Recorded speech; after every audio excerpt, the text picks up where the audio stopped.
We've been telling you about poor conditions at some privatized military housing for years. And tonight, lawmakers are pressing for an update on the efforts to fix the problems. Many members of Congress, including Senator Tim Kaine, sent a joint letter to the Secretary of Defense this week. Allison Basil has those details. In a letter to Secretary of Defense Lloyd Austin, lawmakers say the Department of Defense is failing to implement military housing reforms. We did a set of reforms on this a couple of years ago, and I have visited bases in Virginia and seen improvements.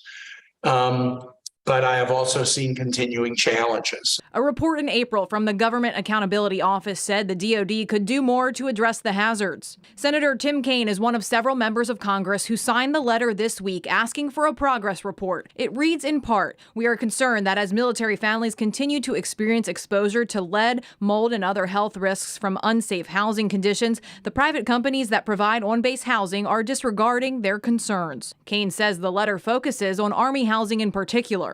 And a finding that even a couple of years after the improvements we put in place, there was still a problem with contamination. The letter says there are also concerns about military members going through the formal dispute resolution process. Families are confused about how to use the mechanism. They're not happy with the timeliness of the response. Senator Mark Warner says the needed housing reform is one of his top 5 issues of frustration. I've basically come to the end of my rope. I wish that all of these contracts would be terminated or completely renegotiated, where we make sure that maintenance of quality housing is a right and a requirement. In Norfolk, Allison Basil, 13 News Now.